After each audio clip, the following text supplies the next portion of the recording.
And just like that, we're back. Views from Section 400 March Madness Edition. Matt, Jack, and Brian bringing you through the entire first round of the field of 64. We just had some first fours happen the last couple of days. If that is any indication of what we're up for the next couple of weeks, this is going to be a fun ride. I welcome you all in as we recap, or not really recap, preview the entire first round. We'll look at Brian's super chalky bracket, my upset-filled bracket. Dude, enough. No, just get through the intro. We'll talk about my chalky bracket later. You've already taken shots. We don't need more. I feel secondhand embarrassment after looking at Brian's bracket. And we'll get into Jack, who we would usually expect, the usual suspect of Mr. Chalk. We have a lot to get into. You can see Brian's already fired up, and that just gets me even more fired up. We have the South region, the West region, the Midwest, and the East to wrap us all up here. NCAA March Madness is here. Can't wait to get into it. Let's hear from SeatGeek first. Ladies and gentlemen, the best month on the sports calendar is finally here. Say it with me. This is March. And the only place to go for every NCAA tournament game is SeatGeek. SeatGeek is the official sponsor of the Views from Section 400 podcast. We love SeatGeek. We use it every time we buy tickets. The best part, if you're a first-time user, use code VIEWSFROM400 at checkout. That's VIEWSFROM400 at checkout for $20 off your first purchase. That's a free beer on us, a free popcorn, a free hot dog. If you're going to Mercedes-Benz Superdome, it might be like a free 5 meals for you and your family. Not Citi Field, unfortunately. But hey, $20 off your first purchase. Views from 400 for every NCAA tournament game. Hopefully you're watching Auburn in the Sweet 16, Final Four, Elite Eight, and eventually the Natty. Maybe some spring training baseball too. Code Views from 400. SeatGeek, your best night ever is waiting.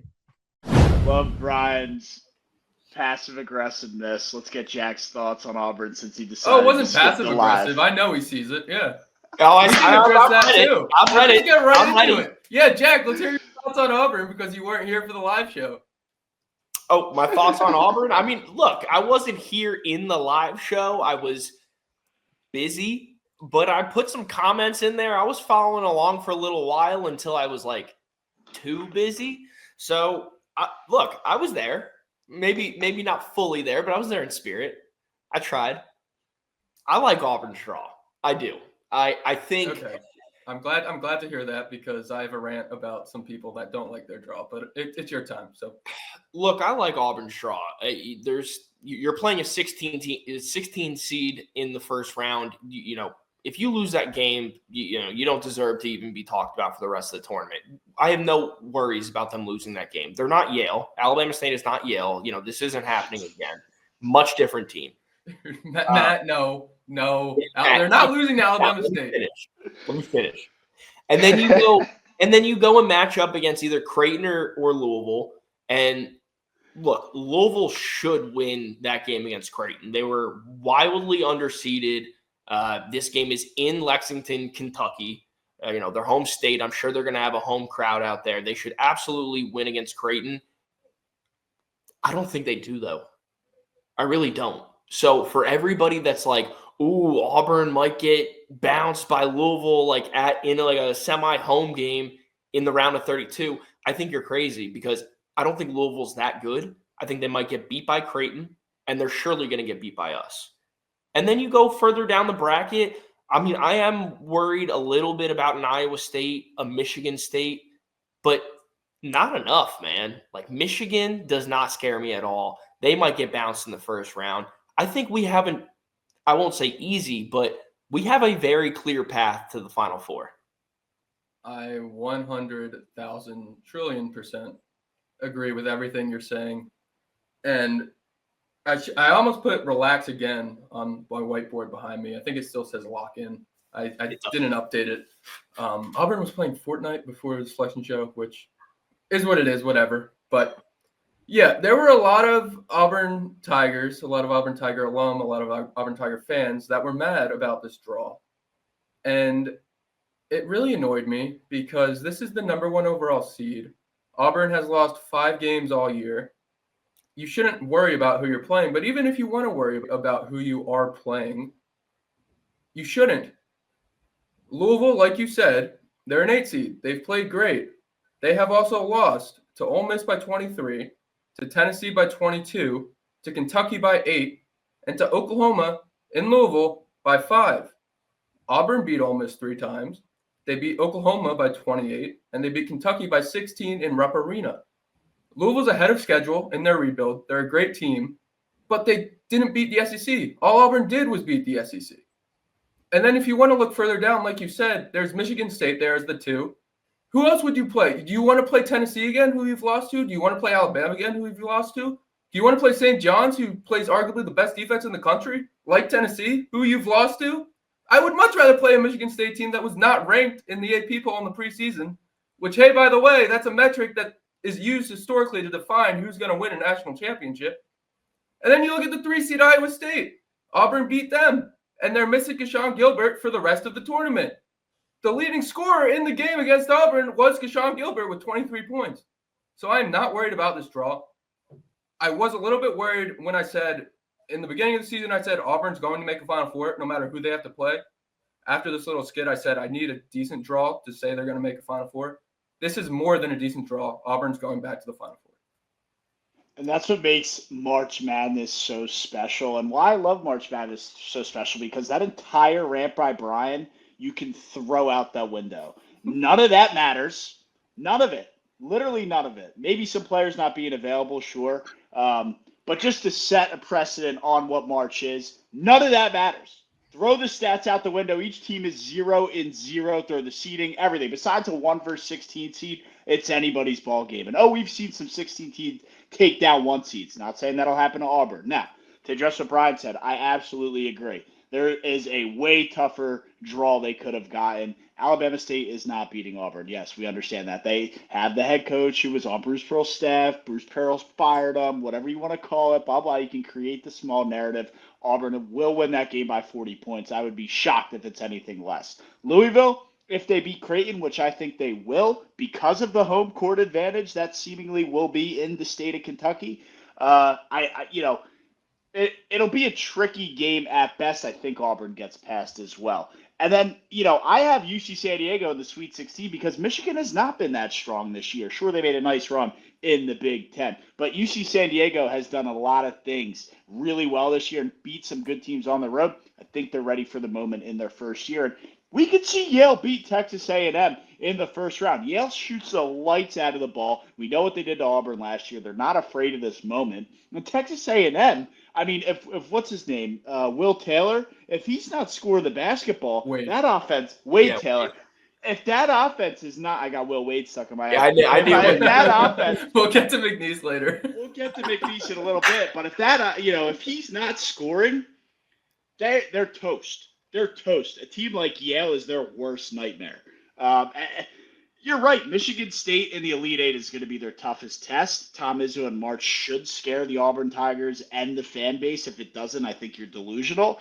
But it's a very favorable draw for the Auburn Tigers. Yes, I think Tom Izzo in March, if they get to the Elite Eight, does put a little bit of fear in me, but less fear than a Tennessee or an Alabama would. And just to recap some of your points there, my biggest fear here might be unwarranted. It's playing Yale again in the Sweet 16, or playing a Michigan team with Trey Donaldson having a revenge game and Danny Wolf, who just beat Auburn with Yale. Like, those are my 2 biggest fears, even though I think Auburn smacks those teams. I also believe a New Mexico team that was a very popular sleeper to get to the Final Four last year is in this as a 10 seed. I think they can knock off Michigan State if they get by Marquette. And that's what I have in my bracket. So a lot of these teams are going to beat up on each other, and I just think Auburn is far and away the best team here. You know what, Brian? I hate that you said that because I do have Yale and Michigan matching up, and the winner goes on to play Auburn. So I'm not happy necessarily about playing either of those teams. I'm not going to lie, though. I'm going to say this right here, right now. I would much rather play Michigan than Yale. I mean, I'm still having nightmares from last year with Yale. Michigan, as spotty as they've been, I think we can handle their post game. Between Cardwell and Janai Broom, I think our front court can deal with it. And Trey Donaldson does not scare me at all. Like Aiden Holloway walking, Trey Donaldson walking. I like them both. I did, while they were there. They provided some splash plays for Auburn, but I'm happy they're elsewhere now. And Trey's done great with Michigan, but I'm not scared of them. Yeah, and I will say, I do think UC San Diego has a very good chance at knocking off Michigan, especially I believe they lead the entire country in turnover ratio, and Michigan has a huge turnover problem. Yeah. Matt's sleeper pick got way too big and way too much of a sleeper pick by everybody else. This seems like a very popular 12-5, and that's the only reason I'm sticking with the 5. Yeah, which is why I snuck another one to make my Final Four, because I saw the way the country adopted UC San Diego as the nation's sleeper, the nation's Cinderella. So it strikes worry in me. I know that the run might be cut short because it's always the unexpected in March. It's the team that you have no idea about, and that's why I worry for UC San Diego, but I think they do have a good shot to beat Michigan. I think Yale has a very good shot to beat Texas A&M, and we'll see a sneaky 12-13 matchup in the second round with a chance to go play Auburn in the Sweet 16. I think Auburn will get to the Sweet 16. Like I said, tricky game against Louisville in the second round, but they pull away and win by 10 at the end of the game. Yeah. Can we dial in on this Michigan UC San Diego game? Because I know everybody's picking, UC San Diego as their upset team. Matt, you're in on UC San Diego. I'm not. I think, as good as they've been, and Brian, you mentioned it, the turnover ratio, they are one of the best teams at, forcing turnovers and then converting points off of those turnovers versus a Michigan team who is really good at turning the ball over. So that doesn't dial up well, but I just think that between Michigan's size and what they can do inside, I don't think UC San Diego is going to be able to stop that. Like, I don't mean to be disrespectful, but there's levels to this shit. And Michigan's, on another level than UC San Diego. The size of Vlad Golden and Danny Wolf is something that UC San Diego has not seen. And I did write about this in my preview of all 5 seeds and below that you guys should check out on viewsfromtech400.com. Michigan does have some history on their side. The last time they won the Big Ten championship, they made it to the national championship game. And the last time head coach Dusty May led a program to the NCAA tournament for the first time of his coaching tenure, he went to the Final Four. Damn. I hate that because, Auburn sees them.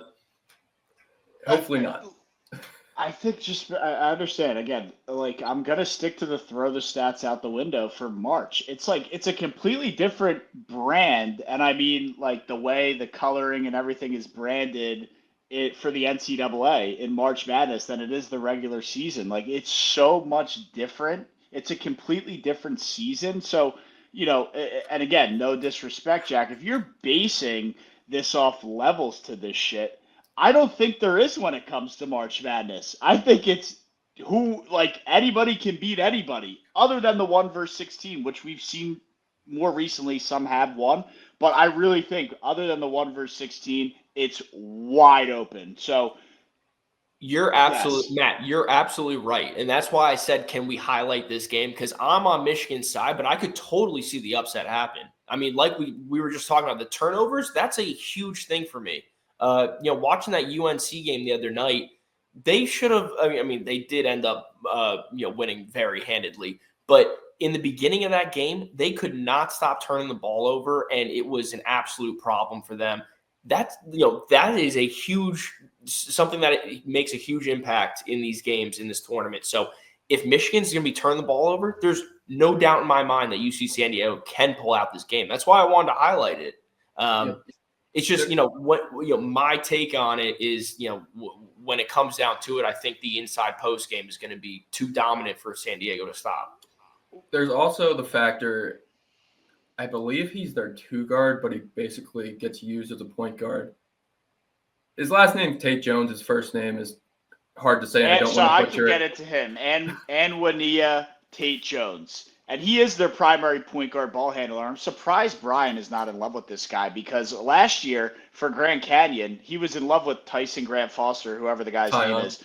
Tyon, whatever. who's a 6'6", 6'7" guard. This guy for UC San Diego, Tate Jones, is a 6'6", almost 6'7" point guard, averaging 20 points a night, 5.5 rebounds, 4 assists, a steal and a half per game. He is the exact guy that Brian fell in love with last year. All of a sudden is off the UC San Diego train. So it's interesting.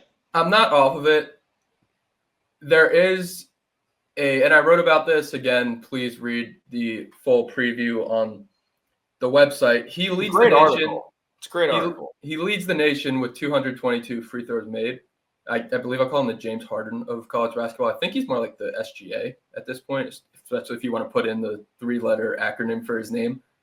If he can get Danny Wolf and Vlad Golden in foul trouble, that front court doesn't even matter for Michigan. So what he does is get to the free throw line, draw fouls. If he can do that on Michigan's bigs, that's another reason to take UC San Diego. Yeah, and, again, another team, I love the double-digit scorers. They got 4 guys averaging over 10.5 points per game. They got a couple guys shooting in the mid-30s for 3%, a guy who's shooting 43% from 3. So they got, along with Tate Jones, they have Tyler McGee, who's averaging almost 17 points a game as well. So if the ball's falling in the basket, they're playing good defense, forcing turnovers, which is what they do. I think they can get a Dusty May-led Michigan team rattled that, quite frankly, has been here but hasn't been here before. Dusty May hasn't been here with Michigan before, so we'll see how that plays out. Yeah. Well, I mean, we could go over this. I'm on New Mexico, Jack. I think you said you're on New Mexico in the Marquette game below. You're on Marquette? I'm on Marquette. Matt, are you on Marquette as well?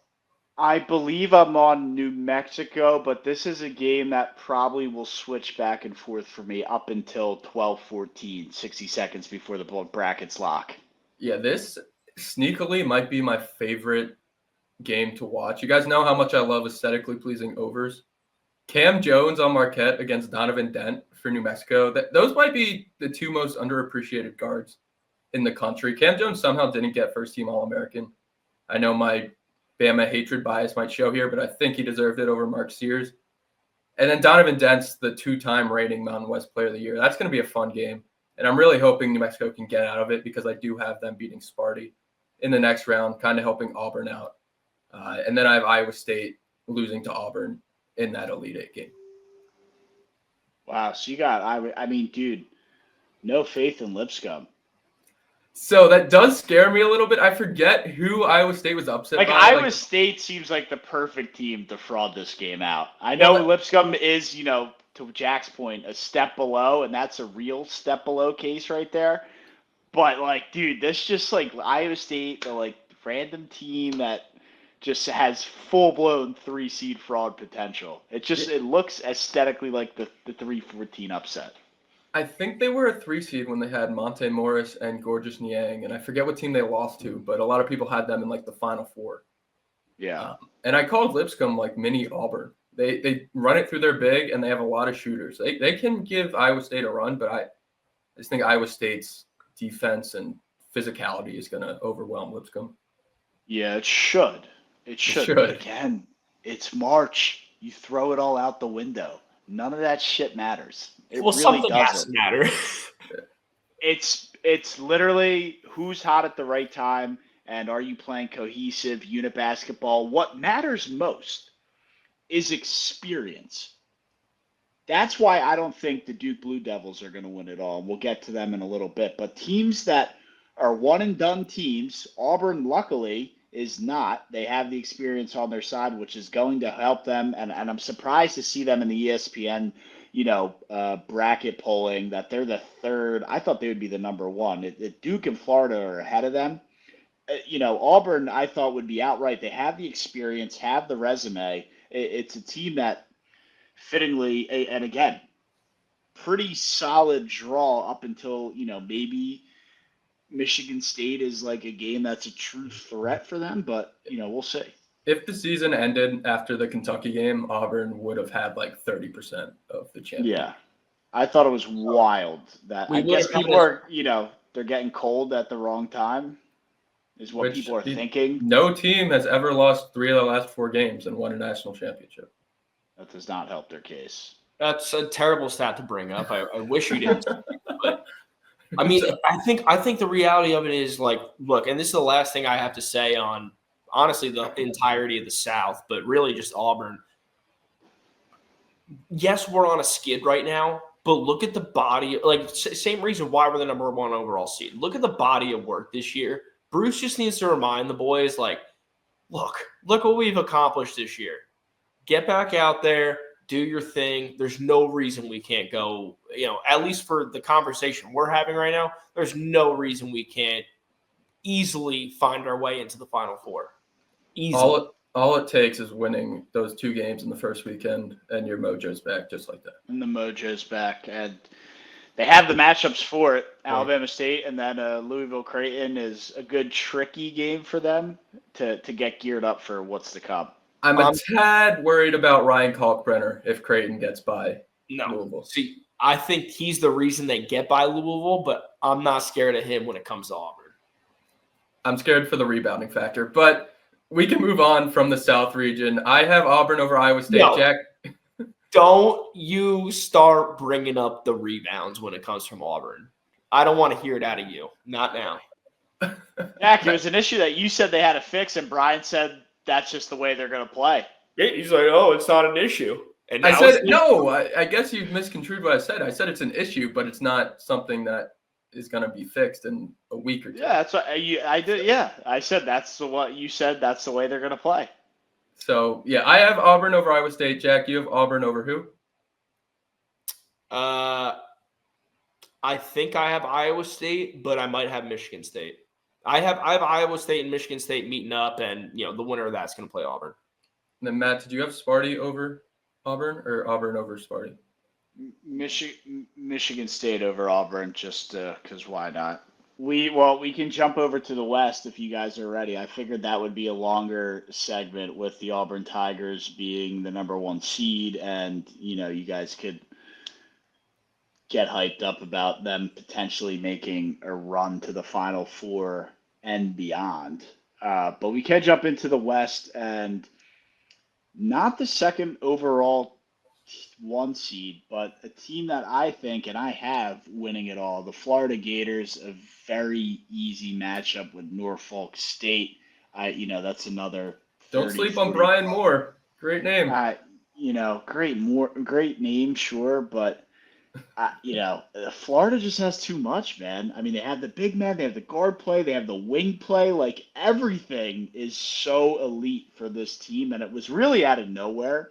I mean, nobody was expecting Florida. Maybe they were expecting them to be good, but this good, I don't think anybody was expecting it. And, for those reasons, maybe they play UConn in the second round as, UConn takes on Oklahoma. But I think Florida's just too strong. We've seen UConn come alive down the stretch, but, come on, UConn's not what UConn's been the last 2 years. They're repeating. Yeah, there's no doubt. Florida gets by Norfolk State easy. And then it's UConn or Oklahoma. Pick who you want out of those 2, but they're not getting by Florida in the next round. But Florida's going to advance to Sweet 16 with ease. Yeah, I love Jeremiah Fears, but I just don't think Oklahoma has really shown that they can beat a team coached by Dan Hurley. And UConn's not the same, but they still have guys that can score. Solo Ball is going to be an NBA player. I don't know if Fears will be an NBA player. UConn has just enough. Dan Hurley's going to outcoach Moser too. This is such an easy one that I feel like a lot of people are going to overthink just because they want to be different. And you're going to see a lot of people with Oklahoma where it's going to be UConn, Florida. And Dan Hurley might keep that game close for a half, but Florida just has way too much. Like, is there any world where UConn knocks them off and the whole three-peat headline is just plastered around for a couple days? I would love to see UConn bounce Florida because I truly believe Florida's the best team other than – Yeah, of course that's what – well, at least you guys would love to see. I've been winning it all, so that would ruin my entire bracket, and I would just be a strictly upset. guy. Think about it. If they bounce Florida, who a lot of people have as their champion, that the whole three-peat, they're going to win it all. That's definitely coming back. No, I know, but is there a world where that happens? I mean, are we giving UConn a legitimate chance to beat Florida? Like, can they pull it off? What's the guy's name? Liam McNeely? Is he going to beat Florida? Because he's the guy who has to beat Florida if they have any shot at winning this game. I think there's a legitimate shot that UConn can beat Florida. I do not think there's a legitimate shot that UConn can beat Florida and then go on a run and beat everybody else and win another natty. Yeah, I think I agree with that. I don't really think it's about the players. I really think it's just, can Dan Hurley figure out a way to limit Florida to 75 points instead of 85, 90? And if he can do that, UConn can score enough, but Florida's so hot. It's going to be really hard to beat them. Yeah. I picked Florida for a reason. Yeah, they definitely are red hot. We'll go to the bottom of this region. Brian, St. John's, a team you've been wickedly high on all year, and rightfully so, as they've earned themselves a 2 seed in the national tournament. A tricky game potentially against Kansas or Arkansas in the second round. You worried about that at all, or did the Johnnies have enough in a weaker Big East this year to take down an SEC team or a Big 12 team in that second round? Yeah, just before I get into the analysis, just like, I've been very critical of the committee for the last 2 years of their brackets. You can't get any better than Rick Pitino taking on either John Calipari or Bill Self. This is going to be a fun matchup. Assuming St. John's gets by Omaha, Marquel Sutton's going to be a problem for St. John's, but they'll have enough. I think I was teeter-tottering between St. John's and Texas Tech to come out of this bottom half of the region. And I went with St. John's because Tech is going to get beat up. And I think they have a higher chance of falling to a Missouri than St. John's does of falling to a Kansas or an Arkansas. That St. John's is number 2 KenPom defense. And Arkansas and Kansas just haven't found the cohesion on offense to score when they need to. So I just think St. John's can beat them up enough, drag them into that grimy, grinded-out game. And St. John's has Kadari Richmond, R.J. Lewis, Devion Smith, the playmakers to get over the hump. Well, that's interesting, Brian. You don't think it's a Missouri-St. John's Sweet 16? So I looked at, Missouri is a lot better than what I've given them credit for. I know I've been a big proponent of throw everything out the window, but you do have to look at the players to some extent. And, they got some dogs on that squad that they flew up the AP poll to end the year. I mean, they were a team nobody was talking about. And did they finish 10th or hovered close to 10 at the end of the year? It really came out of nowhere. They lost a couple games towards the end. They got all the way up near like 15. They have some good wins, but it's kind of the same thing with Louisville, where it's like they were at the bottom of their conference last year, and they overachieved so much that they're one of those teams I could see getting knocked off. And the first round matchup with Drake is not, and I know on this show I've said so much about Drake year after year. Drake! But Drake if I wasn't so jacked up about McNeese, you would be getting killed for the Drake picks last year. I didn't have him in the Final Four. Well, that's why. Well, that's what I said. Yeah, I think it's just because you're better at convincing people to ride with you, that everyone was with you on McNeese and no one was with Brian. So no one cared that Brian's floundered out. Everyone was with you. And then when McNeese didn't hit, not only were people with me on McNeese winning the first round, people had them going deep in the tournament. In the tournament. So I own that one. I 100% own that pick and owned it for a few months after the tournament. And I'll be clear, I'm picking Missouri to beat Drake. But Drake has beaten Vanderbilt. They've beaten good teams, and they've done it by scoring too, which is what Missouri wants to do. They're the 6th-ranked KenPom offense. But if Drake makes it a slow type game, Bennett Stritz and those playmakers there can hit the threes and force like a 2-point game down the line and knock off Missouri. And I think Tech beats Missouri or Drake in that spot. So that's why I'm taking Tech to move on to Sweet 16. Yeah, and when you get those fast-paced offenses impatient, that's where you start seeing them missing shots like crazy, and they kind of fall apart. So I am worried about Mizzou in the first round, but I think if they get past Drake, they absolutely can get past Texas Tech, which I was kind of shocked to see get a 3 seed. I don't remember them being all that spectacular this year, and if anything, I thought A&M was, a bit better than Texas Tech. So what am I missing on Texas Tech here that I guess the committee didn't miss, or what are we saying? Because I thought a 3 seed was, I thought maybe they were closer to a 5. I mean, I like Texas Tech. They've been at the top of the AP poll for a while. They've been at the top of the Big 12, who I think is the second best conference outside of the SEC. So, I mean, they've been, playing good competition, handling their business here and there. Do I like them more than an A&M? I think that's a great question. Especially with A&M's like recent win over Auburn. I think you could maybe really make that case, but I think Texas Tech overall, the resume that they've built has been worthy of a 3 seed. Definitely a lower 3 seed, but a 3 seed. Last time I checked, Jarrett Culver was not on this team. Yeah, but listen, they have wins over Houston. They have wins over Arizona. They have a great resume, and JT Toppin is better than any. He's better than Wade Taylor, and he might be a top 10 player in the country. He's that good. He's the type of guy that could take them on a run to the Final Four. I don't think he'll do it, especially because this region's just that difficult. And we'll get to another team I really love in this region in a bit. But Toppin alone puts Tech on that 3 line. Yeah, I've seen some things about Toppin. He was on that. Doing my research. I didn't even really know much about the guy, but people think he's going to take this tournament and America by storm. He was on that New Mexico team last year, which is one of the reasons I loved him so much to get to that Final Four, because they had him, Dent, and Nelly Jr. Joseph. That was a great big 3, and they just couldn't get it done in the first round. No. Was it close in the first round, or? No, they got stomped by Clemson, who then went to the Elite Eight, though. That was a very good Clemson team. Yeah, they went on a good run, for sure. The ACC went on a good run. NC State was rolling, too. Yep. Brian, what's the other team you want to talk about before we kind of wrap this region up?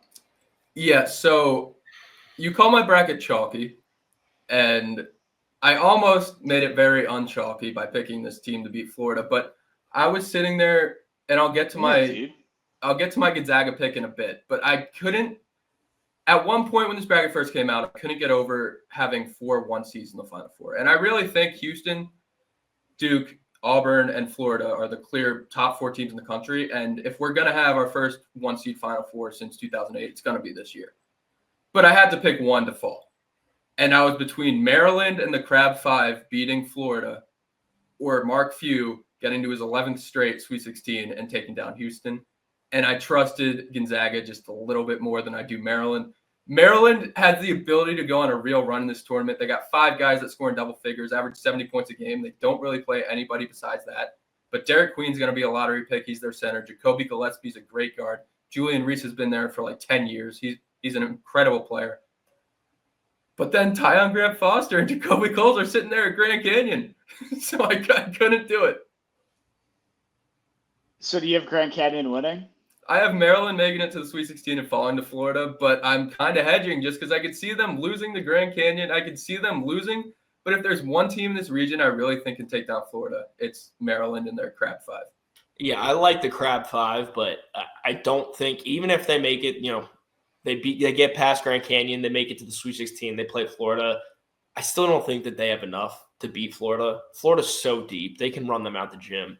And I think it's going to be whoever wins. I've got Texas Tech and St. John's meeting up over there. Whoever wins that game, I am praying that they can take down the Florida Gators, so Auburn doesn't have to see them in the Final Four. But I have a really good feeling Florida is going to sweep past this very tough. I would say this is the region of death, as Brian calls it. So I think the West is pretty tough this year, and I still think Florida comes out of it. They're just so freaking good, dude.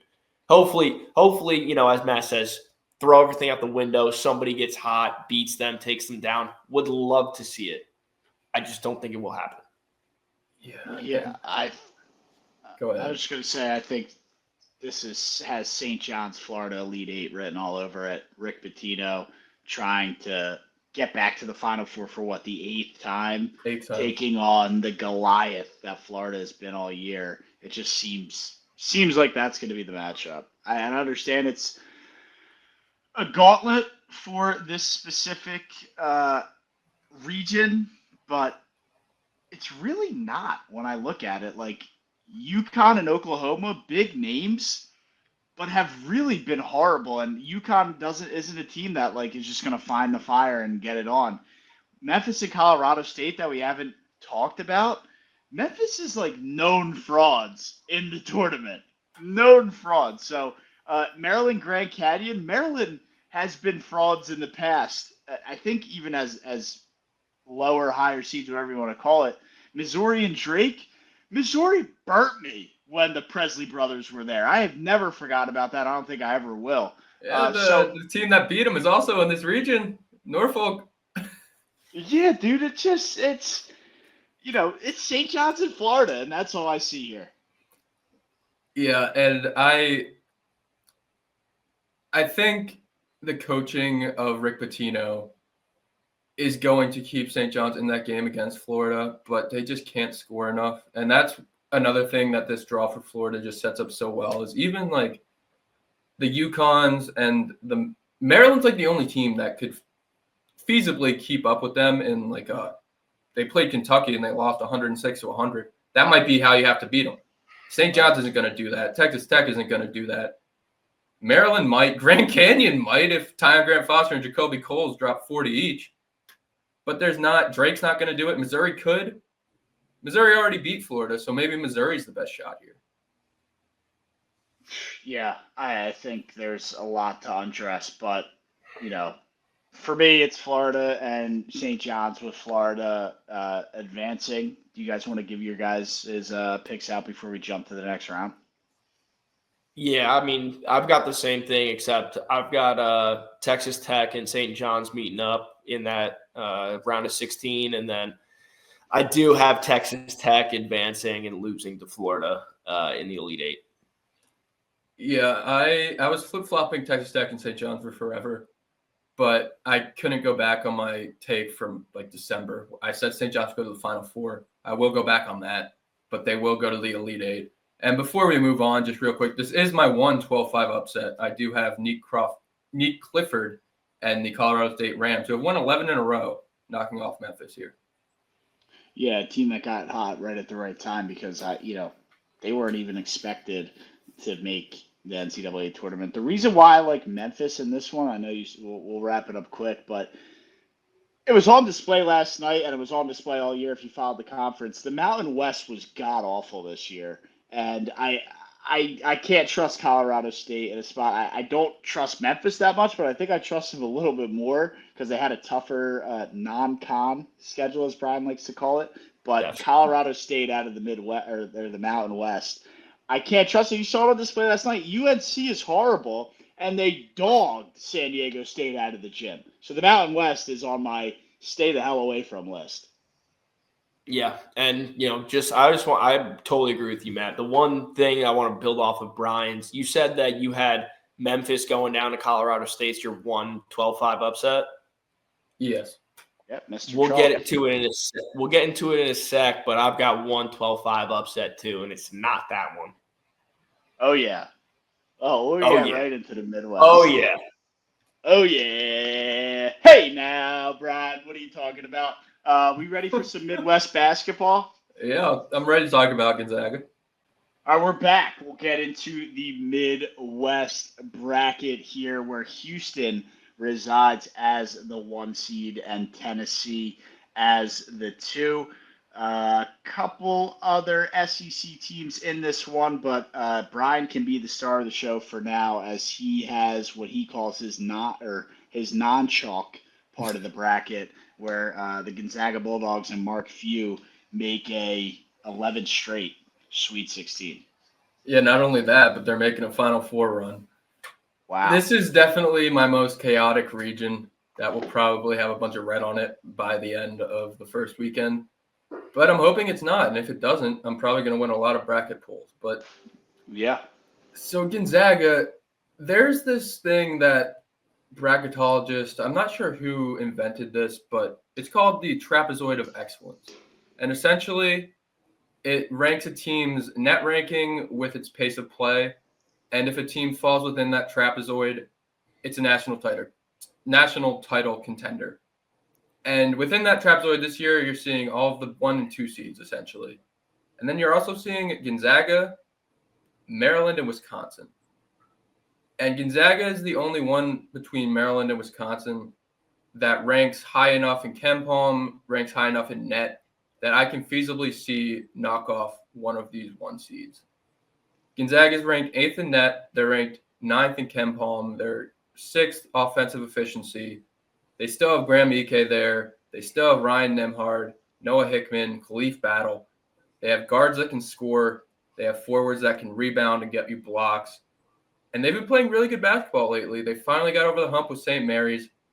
They're blowing out the teams they should in the West Coast Conference. I am a believer in Mark Few. And if as much chaos ensues in this region as I project there to be, this is going to be a poll winning call by me having Gonzaga in the Final Four.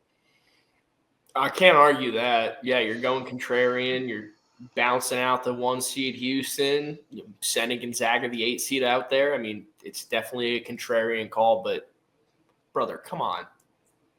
Gonzaga struggled out there all season, and you got Houston playing in a very competitive Big 12 who has been dominating.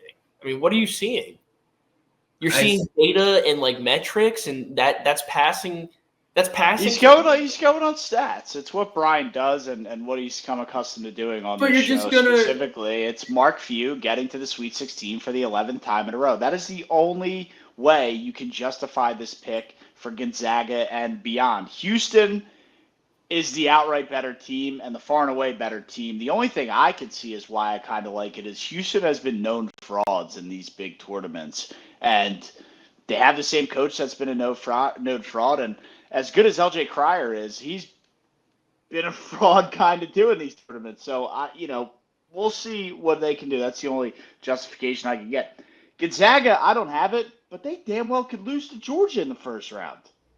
They could, and that's a risk I'm willing to take. I don't think they will. They've been playing really good basketball at the end of the season. They're falling under the radar. You're falling into your own trap.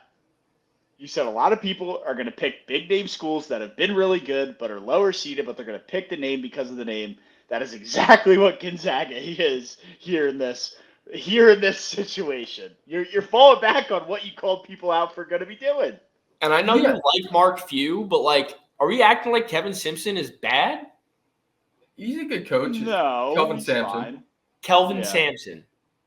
But what did I call him? Kevin Simpson? Yeah, Simpson. Kevin Simpson.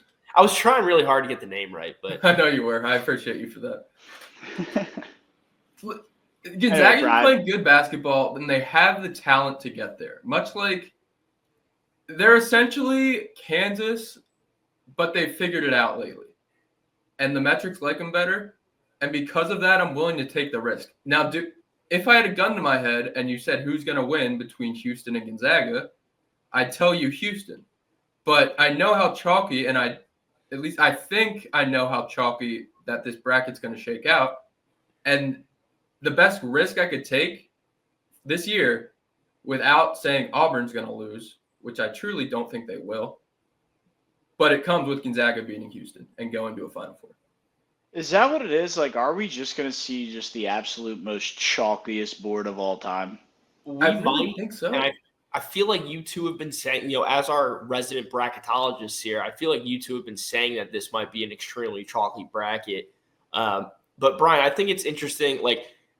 I think, you're saying, very contrarian, and I think it is to a degree, but I think that the Gonzaga upset over Houston might be one of the more popular ones to, break out in this bracket region. I think it will be popular, but where I'm differing is I'm taking them all the way to the Final Four, and I'm having the chaos happen in this region. I have Xavier going to the Sweet 16 in this region.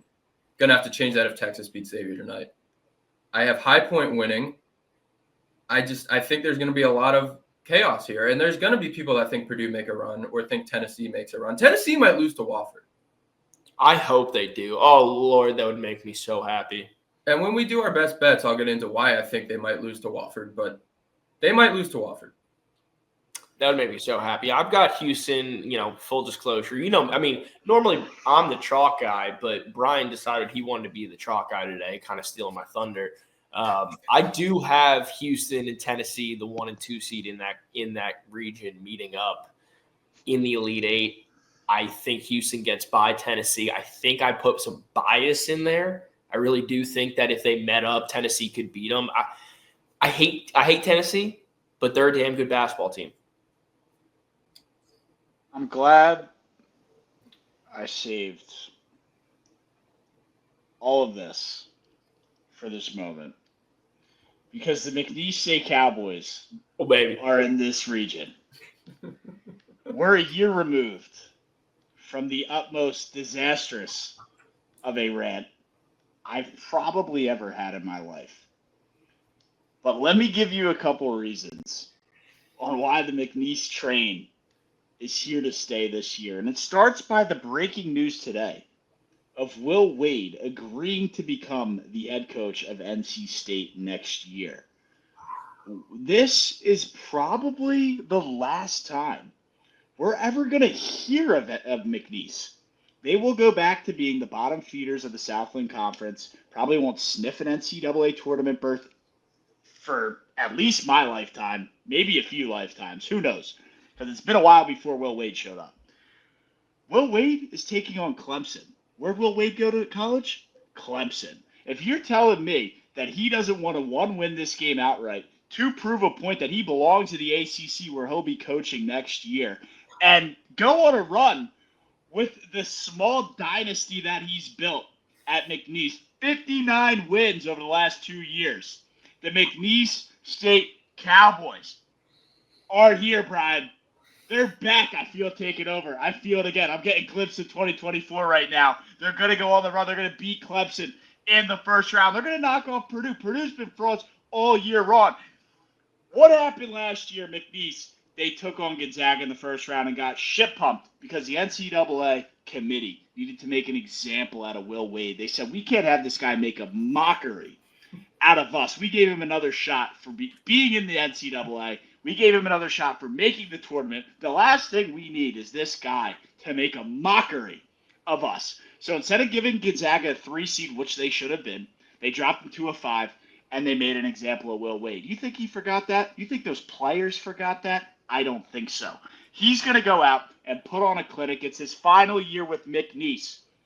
Final year.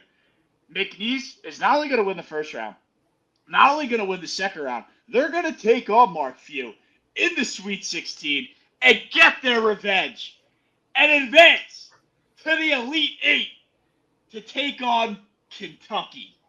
That's my chaos region for you right there, Brian. How do you like some of that? Wow. It's definitely more chaotic than mine. Yeah, I think he's got you beat for sure. Got Kentucky beating Tennessee or whoever else over there. Got Gonzaga beating Houston and then McNeese beating Gonzaga. Oh, Lordy.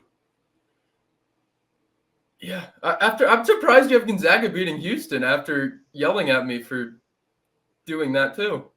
Well, I had to just for the storylines. Just for the storylines, how to get it going there. Yeah, but did I not just paint out a reason to not fall in love with Will Wade and McNeese? I mean, if you're not absolutely in love with that story, I don't know how you are. I mean, he went to school at Clemson. You don't think this guy doesn't want to beat him right now? Matt, I think you're spot on with everything you just said right there. It's a movie motion picture right there. I can see it. Disney fucking co-signed it. Oh, the one thing, though, is that you're not only betting on McNeese to go on this run and be dominant, but you're also, honestly banking on Gonzaga to beat Houston so you can get that revenge game. Let me ask you this. If Gonzaga can't find a way to beat Houston and it's Houston, McNeese, do you still think McNeese can get past Houston? It's a tough game, but yes. All right. McNeese to the moon, baby. It'll be a lot tougher. I really think I'm on Brian's side. I think Gonzaga absolutely. I was just getting on him about it, but Gonzaga absolutely can knock off Houston. My problem is I think Gonzaga's going to struggle in the first round against Georgia. Yeah, and we can talk about that because I do see a path. Like, I feel like we're totally, and myself, I'm fault. I want the revenge game in the Sweet 16 with McNeese and Gonzaga, but we are absolutely overlooking Georgia played in the toughest conference this year and more than held their own. So they have some good wins on their resume. Gonzaga, I don't think does. There's two kind of wins here that we should bring up. The first one, and I'm with you on I was a hater last year for McNeese. I didn't pick him this year, but I see the vision more after hearing that story. My one thing. How about that, Brian? There were 3 teams to beat Duke this year. Clemson was one of them. I just think Clemson's good enough to get out of at least the first round. So that's why I'm sticking with Clemson. Georgia beat Florida. Florida's last loss was against Azanuel in Georgia. Like, I really do think this team can beat Gonzaga. Gonzaga getting to that Sweet 16, I just can't overlook it. Yeah, it'll be tough. I got you, man. I see what you're saying. Like, Clemson lost to Memphis, dude. Like, they absolutely are exposable. Yeah, Clemson's been one of those teams this year that have impressive wins on their resume, but also just we saw Clemson go on the final. Not the whole field, except the top 4. Listen, and that's the whole point of mine. It's going to be chalk. Well, even the top 4, like we talked about it. Like, Auburn wins the SEC title, next day they lose to A&M, and I know that's not a bad loss. A&M's a 4 seed, but that was a bad loss for us on senior night. Besides that, Auburn's losses are 1 and 2 seeds. Houston has 3 losses all year. Duke has 3 losses all year, and Florida hasn't lost since Georgia. They have bad losses, but they've been the hottest team. You wouldn't consider Georgia a bad loss? It kind of is, but they've been shit pumping teams since that loss. So they're the one that hasn't been dominant all year, but they've looked like the best team right now. And that's just why I just keep going back to chalk. I got you, man. It's fine for the sake of moving things along here. Why can't Kentucky knock off Tennessee in the Sweet 16 and have a Kentucky-Gonzaga Elite Eight matchup for the Final Four? Why can't Kentucky make it to the title game? They're going to need Kobe Bryant to go stupid. I know his name's Kobe Barea, but they're going to need him to go crazy to make a run and beat Tennessee. It feels like a team. They're a 3 seed, which when I saw them a 3 seed, I looked into it and did a deeper dive. I was like, have they really been that good? And they kind of have. They have the players. They have the players to make the run. They have the good wins. Sure, they have a lot of losses, but think about this, guys. They have 11 losses on the year, and they're a 3 seed. I feel like that's pretty magnificent. Yeah, who are you giving some flack for being a 3 seed earlier? Tech. Yeah, see, I think that I like Tech more as a 3 seed, personally. I think you could have swapped Maryland in maybe to a 3 seed here, but Kentucky's inconsistencies don't make them feel like a 3 seed to me, at least. I just think they're a team that plays better when, not that there's not much on the line, but they play better out of conference. They play better away from Rupp Arena. Go send them to Salt Lake City and go play and see what Kentucky can do. That's the type of team I feel like they are. Yeah, I know you like your road wins and your neutral site wins, so I can respect that take. Go get out there and put on a show. Where even is this Midwest? I could be out close to there. I mean, Houston's the number 1. No, Newark is the East. I think it's Indy. Kansas. Go send them out to Kansas. Oh, Wichita, right? Wichita. Well, we'll see if Kentucky might not be. No, Milwaukee. Good. Send Kentucky out to Milwaukee. Nobody gives a shit. The pressure's off. Dude, I love Kentucky out of this region. Yeah, I think if Lamont Butler is back, I do think Kentucky can make a run, but They really need him to kind of be that defensive leader for them in the backcourt. Yeah, and this is a team who hasn't made it out of the first round in a long time, which is very shocking to say. So I have absolutely – I just think they're going to be so locked in to beat Troy.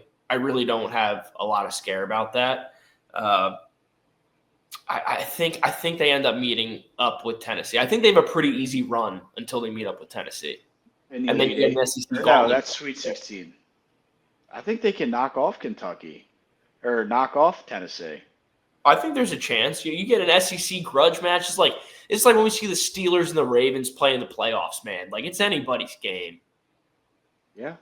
Brian, does Kentucky, are they riddled with injuries? I mean, if they were, I feel like the committee wouldn't have given them a 3 seed. Butler is hurt. I believe they got back Kirk Krissa, but I may be wrong.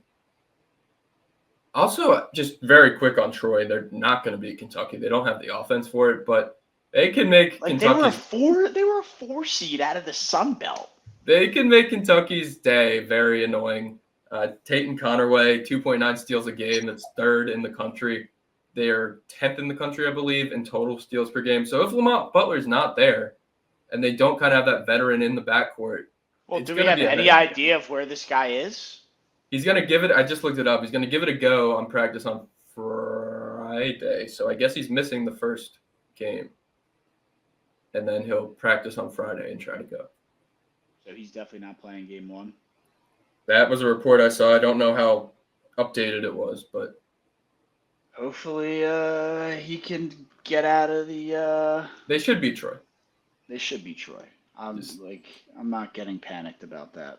No. But they are a team that, to be fair, I know we have to go. Well, Brian, first we'll go into, I guess, Final Four picks. I'll just tell you since we're on them. I have Kentucky in my national championship. And I really think the talent and them playing way away from home is going to propel them there. I really hope these guys, they said, are going to be back in time. But I just think the path, right? I'm all about the path. You can say, well, Kentucky, no way in hell. But when you look at their path, they absolutely can beat Illinois. They absolutely can beat Tennessee. Gonzaga in the Elite Eight to go to the Final Four? Why not? So I love Kentucky at a minimum to get to the Final Four to take on my lowest seed. And we'll get to them in just a little bit. But, some people called me crazy, but it's only crazy until it works. You know what, Matt? I can't hate you too much there. If you think Houston's going to get bounced by Gonzaga, I'm with you there. Which is what Brian has as well. Like this, right, Brian exactly. has that painted up as well. Exactly. It's not crazy. Brian's on the Kentucky train now, too. I can see it in his exactly. eyes. It's not crazy to think you're gonna in that situation. You get a 3 against an 8. Definitely an underseeded 8, but you get a 3 against an 8. That's that you're favored to win at that point. But and then even before that, why can't they beat Tennessee? Yeah, you get Tennessee. That's an SEC grudge match, just like I was saying. Division, conference grudge match. Anyone can win that game. I think there's absolutely a path. I'm just. For our listeners out there, just so they can get a different take on it, I like Kentucky too. I've just seen a lot of SEC basketball games. I don't know if they can get past Tennessee. And, I know you guys have Gonzaga. I'm on Houston. Yeah, I've watched some Houston games this year too.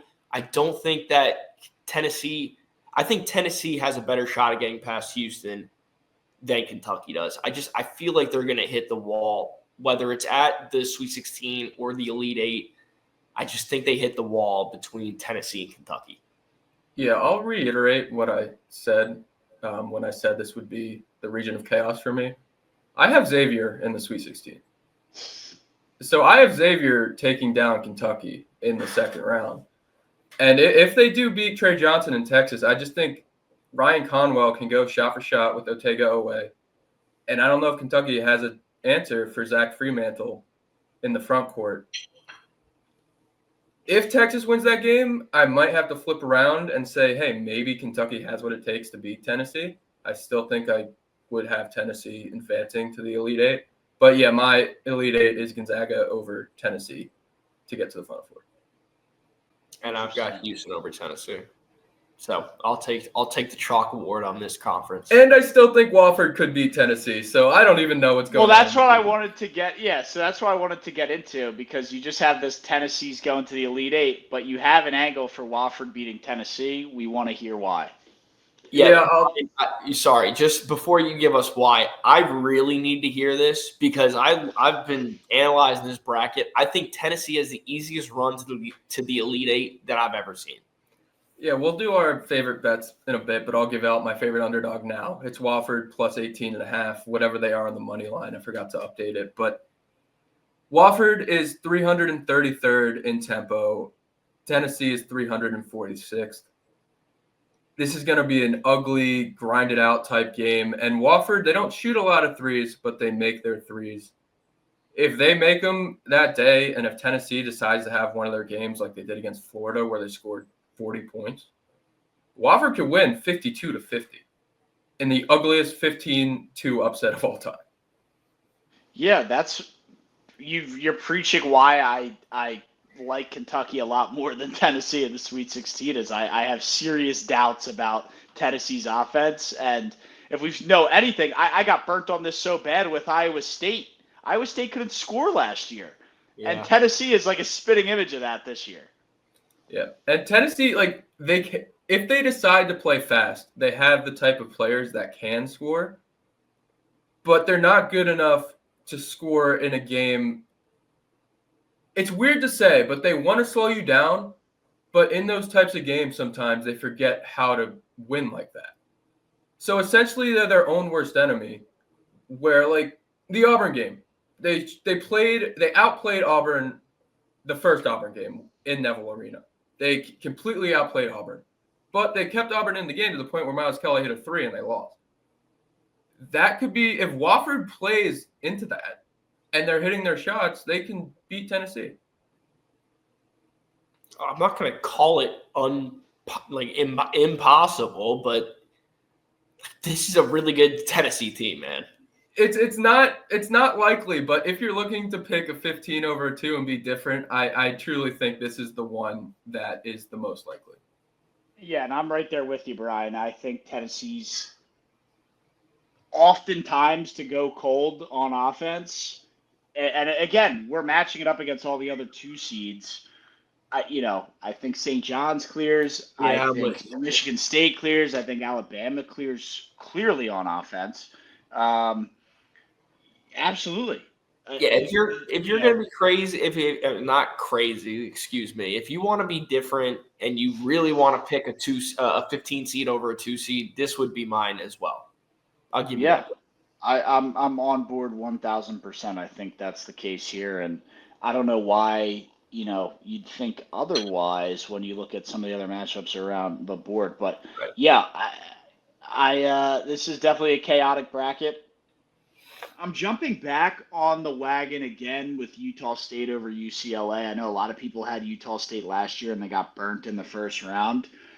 UCLA, how the hell did they get a 7 seed? I thought they weren't even going to make the tournament. UNC's quadrant 1 victory is over UCLA. I mean, this is a team. I guess they beat Arizona. They beat Gonzaga. They got shit pumped by Michigan. Lost to Illinois. Lost to Purdue, which people are out on. Got blown out by Wisconsin. UCLA, a 10-loss 7 seed? What do you think Johnny Juzang is going to come back and take him to a Final Four? Like, what's going on here? They think somebody is coming back to save them. And not that Utah State blows everybody out of the water with their record, but they were a team that hovered in the top 25 and I think crept into the high teens at one point this year. UCA San Diego did beat them on the road for anybody who still is doubting UC San Diego. But, yeah, Utah State I like against UCLA. Brian or Jack, do you guys have Utah State, or are you guys rolling with some more chalk here? I'm on Utah State. This is okay. I hate that on my bracket. I hate that we're all on the Utah State Aggies. I think with UCLA squad ride. I think and I'm not going to sit here and lie to everybody. I've only watched a handful of UCLA games this season, but they're a terrible team to watch. I hate watching them. No, They think They can't UCLA. my They're not bias fun. here, but I hate No, watching them. they're No. horrible. UCLA is exactly what Matt thinks Tennessee is. I'm not as low on Tennessee's offense as you are, Matt. I do think Yeah, I'm it's pretty low on suspect. them. UCLA's offense is non-existent. They're very good Yeah. defensively. Yeah. And Utah State, what do they do great? They can shoot the hell out of the ball. Mm-hmm. Oh yeah, Ryan. And I they was do at it without Utah State- running I up and was at down. Utah State beating Tennessee, but I couldn't bring myself to doing it. I mean, it's essentially the same kind of game they play. Yeah. I agree. And didn't Kentucky put up 100 points a couple times this year? Yeah, they beat Florida 106 to 100. You guys are chalking Kentucky up as I mean, they beat Tennessee twice. Yeah, they've had You good guys wins. are I feel like Kentucky is just the epitome of a boom bust team, where you're gonna have some games where they pop off. Like I said, Kobe Bryant, Kobe Barea, he can pop off for 30, 35 points in a game, and yes, you will win that basketball game. But there are other games where they don't score the 80 to 100 that they need to actually win. I'll put it this way. Kentucky beat all the teams that they're going to have to beat to get out of this region. And I'll leave my Kentucky case at that. And that's a fantastic. Beat Gonzaga, beat Nothing else you Tennessee. need. I think if Kentucky makes Tennessee play the game that Kentucky wants to play, they have a good chance to beat them. But I just think Tennessee will make Kentucky play the type of game they want to play, and I don't think Kentucky wins that game. And see, Matt, you almost got me there. You said they've beaten all the teams that they would have to. See, you got Gonzaga over Houston, but what if Houston's there face-to-face with Kentucky in the Elite Eight? That's a tough matchup, and I'm willing to cut my ties there because nobody else has Kentucky in the Elite Eight. And great point. Great point.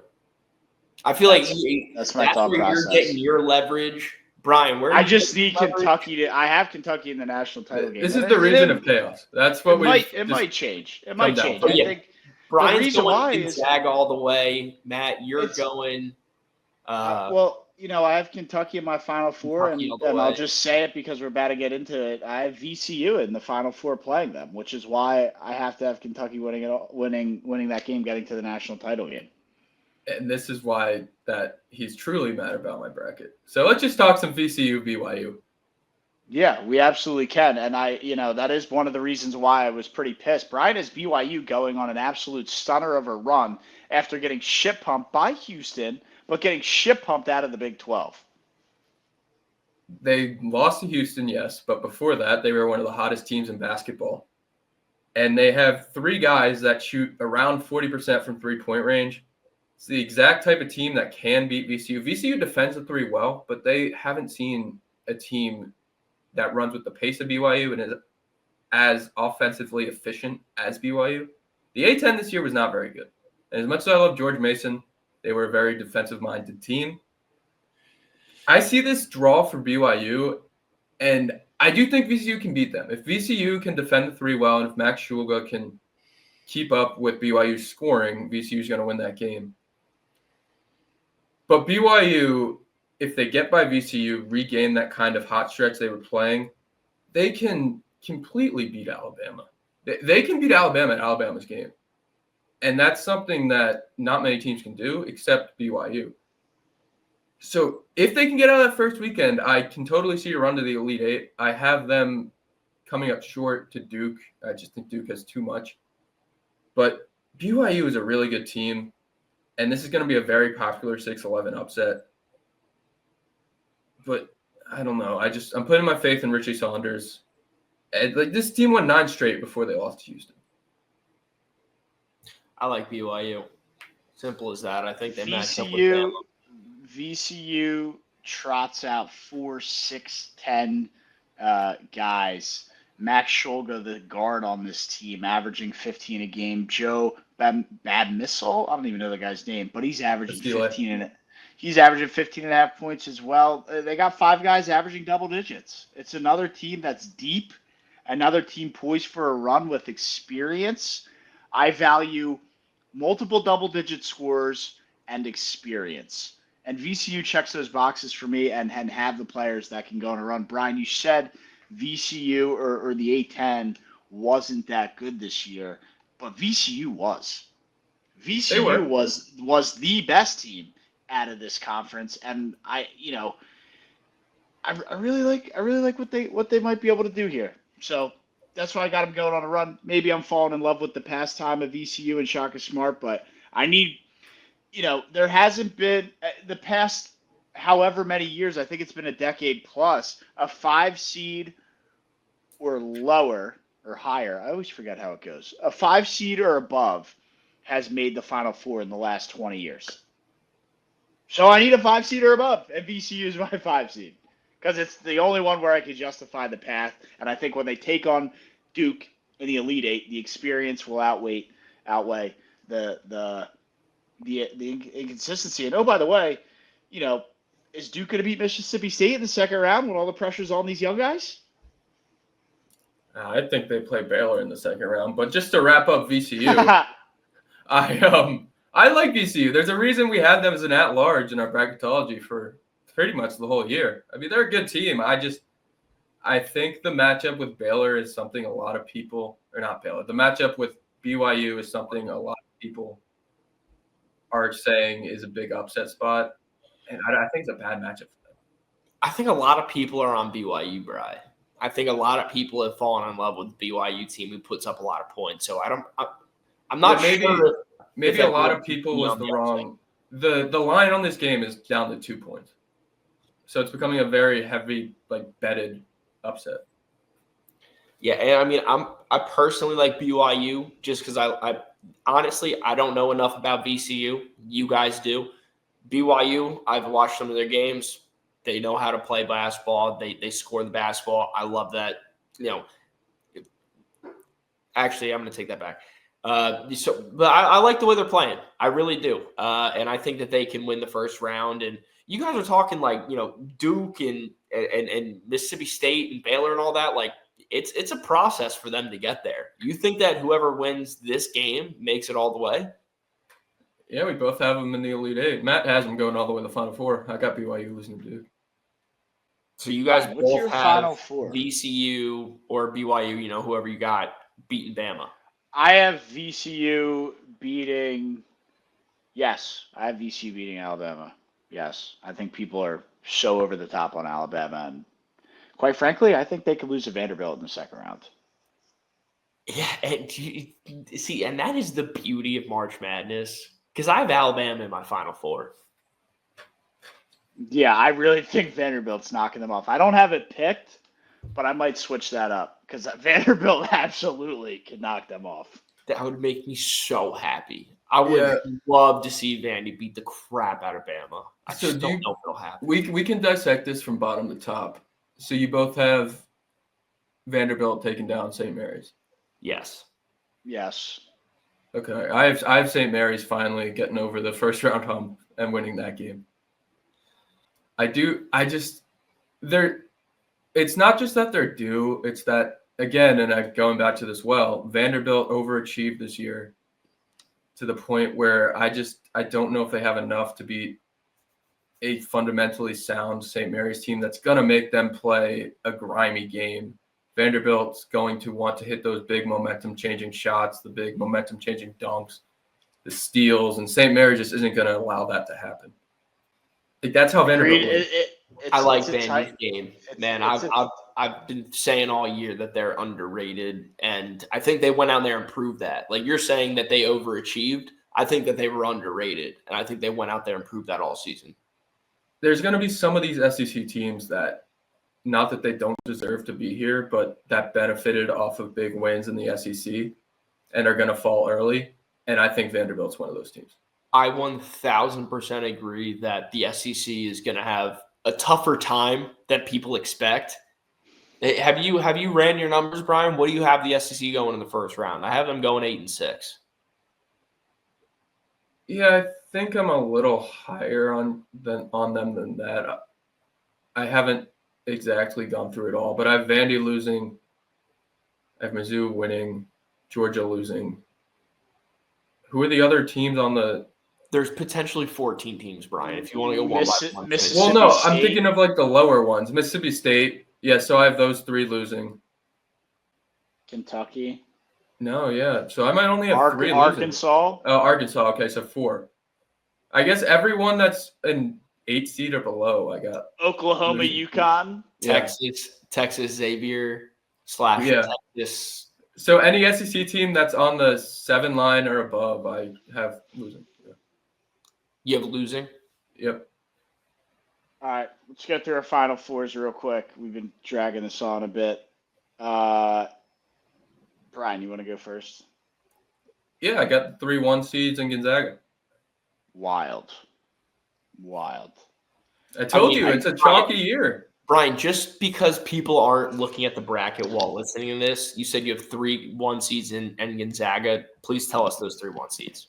If Auburn taking on Florida, which I really don't want to happen, but I don't see a way it doesn't happen.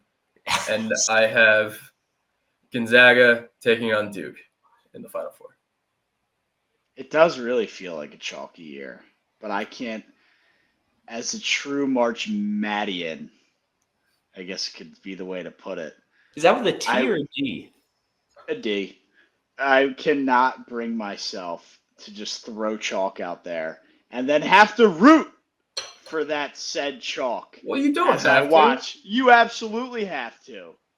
It's the picks that you make, Brian. What am I going to make picks and then root against them? Well, what am I, a moron? No, Yeah, you well, pick you hope the you're wrong. upsets early. Yeah, like what are we talking about? we just skipped over 2 of the upsets. Like I have Akron over Arizona, an Akron team that ranks 16th in tempo and 66th in offensive efficiency. They're going to beat Arizona. Then I have Montana with Money Williams over Wisconsin. Like those are the early upsets you want. And then towards the end of the tournament, I want to see Auburn, as much as I don't want to see it because they'll probably lose, like Auburn take on Florida and a Duke take on an Alabama and Tennessee take on Gonzaga or Houston. Like I want to see those matchups again. I don't want to see an 11 seed VCU take on 12 seed McNeese State in the Final Four. Like that's not as fun. What? I think that's. I mean, maybe fun's the wrong, but like I like the early upsets, but I don't want to see like 5 double-digit seeds make their way into the run Elite Eight. Because by the time a team has to like play Florida in the Elite Eight, it's not competitive. I see the angle you're taking, and I agree to an extent. But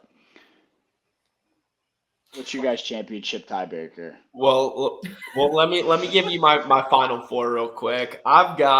I also, just like you said, Brian, I've got Auburn and Florida matching up. I would hate to see Florida make it there. I really hope a Texas Tech or a St. John's can knock them off, but I just don't see a way where it's not the 2 of us.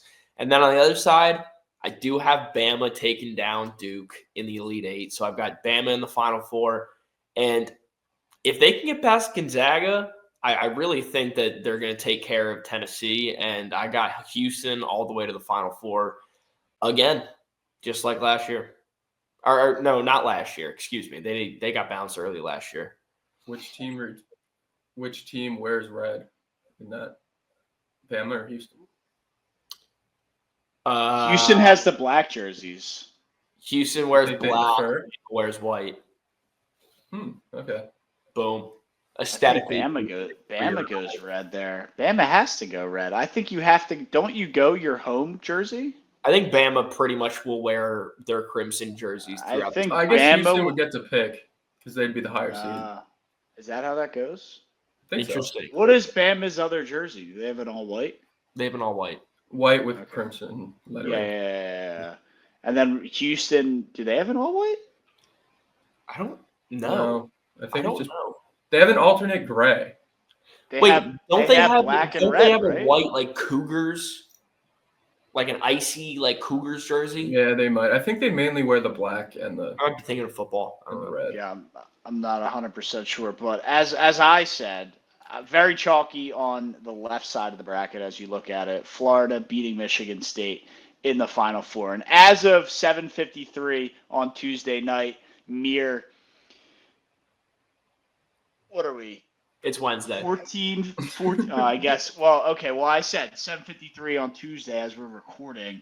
I have VCU, Kentucky. It's still Florida. Wednesday. Yeah, but as I'm saying this Yeah, right it's now, Wednesday. No, it's actually Wednesday right now. Today's like we're recording on a Wednesday. But as I'm sitting here recording this, Yes, it's it's Wednesday. It's Wednesday. No, it's Wednesday. oh fuck, you're absolutely right. It is. I don't know why I thought it was Tuesday. You were got a kickball game tonight. so confident, dude. I was so confident. I that got was kickball in a fucking- half hour, Matt. Yeah, I got you, man. I'll wrap it up. Anyway, we'll cut that audio if you don't Just mind. saying, kickball's Wednesday. Sitting here Wednesday at 7:54 now, as I've wasted a minute.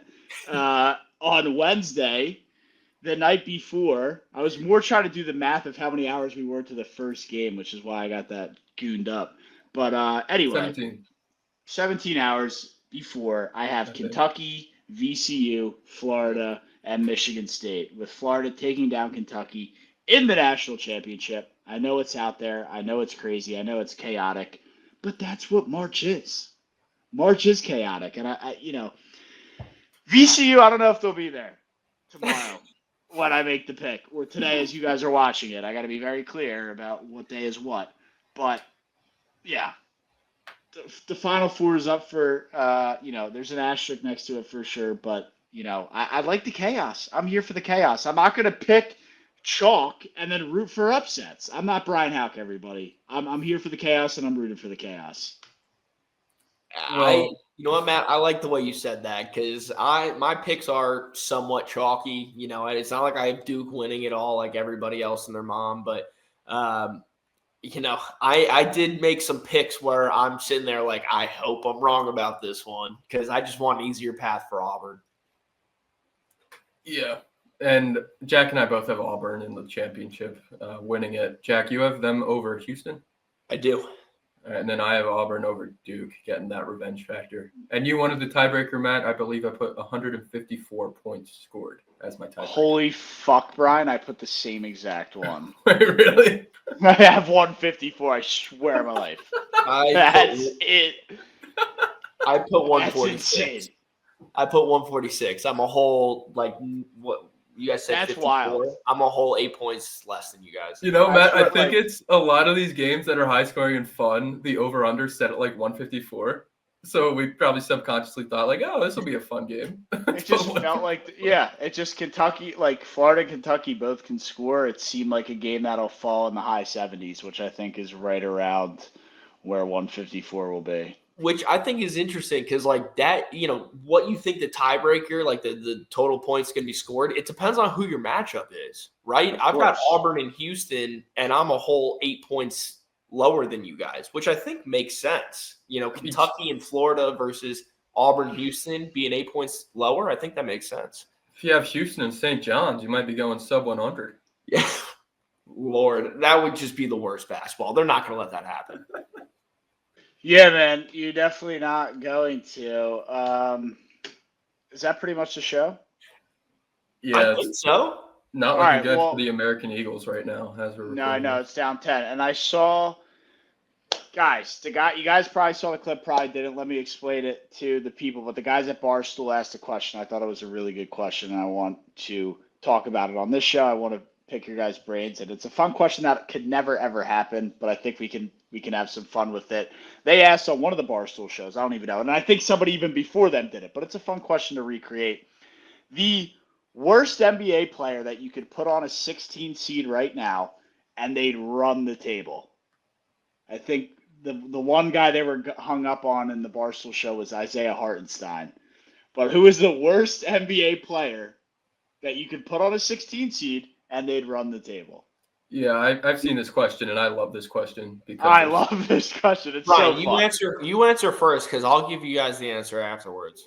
Well, Will can cut it out if we need a moment to think, because there's probably guys we'll forget about. It's tough to just think of the entire NBA landscape that we haven't even barely paid a lick of attention to for pretty much all year. But I love the question. I think it's fun.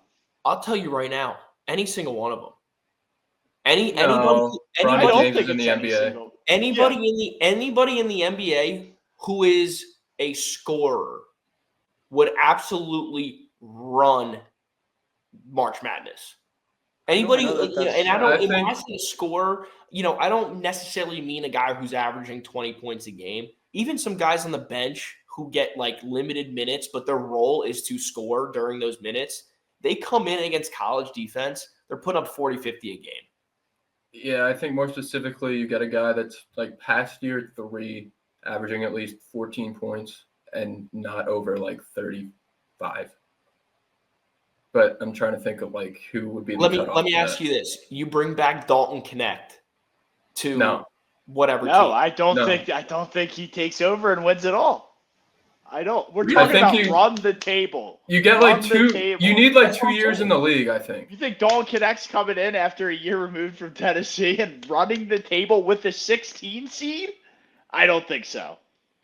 I don't think so. Jack, I think Cooper I Flag. absolutely do. Yeah, No, right actually, now I think Cooper Flag's better than Dalton Connect, and I think there's some guys that are just as good as Dalton Connect right now. Like, you got to You think. need to and you're have like putting him on- established NBA players. You're not putting him on Florida.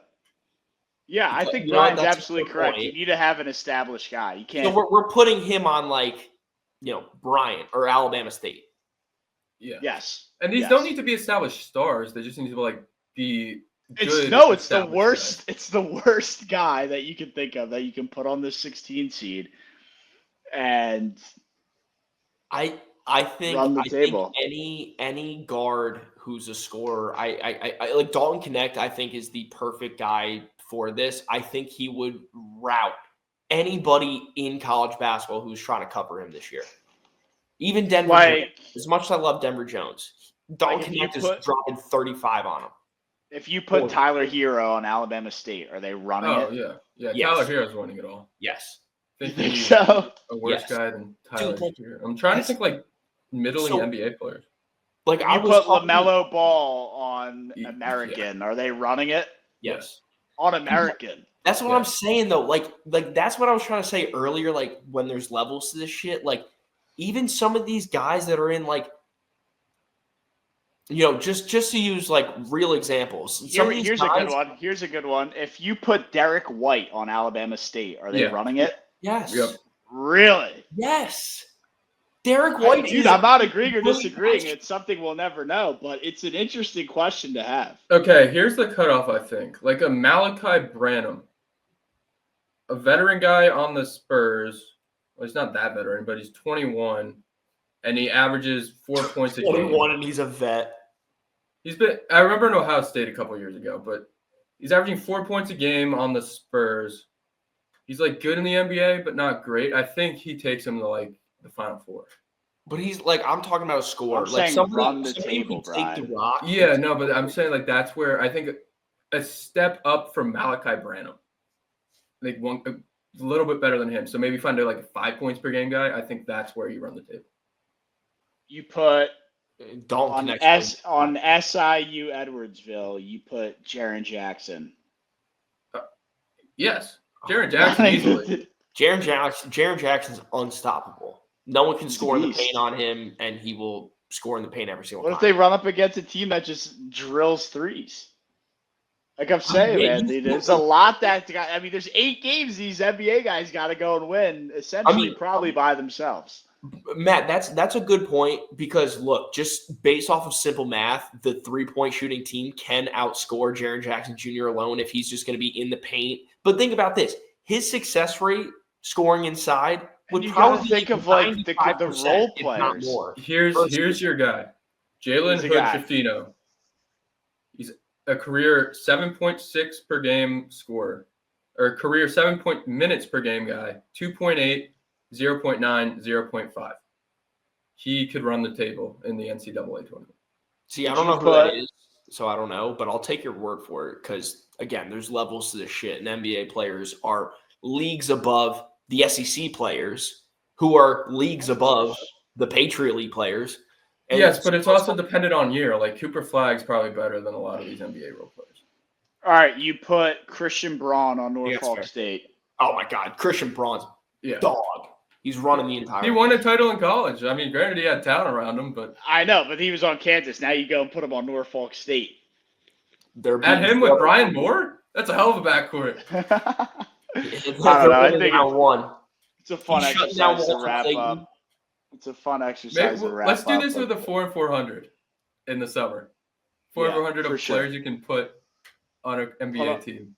Yeah, jot that down. Save it for Or on a 400. college Yeah, basketball Brian, team. you're Put gonna on have a to college clarify team. what you want. It's out of easy to that. do right now because we know the college landscape and we know the 16 seeds right before. You know, in this middle of summer, it's going to be like, well, what 16 seed are we doing? And Yeah.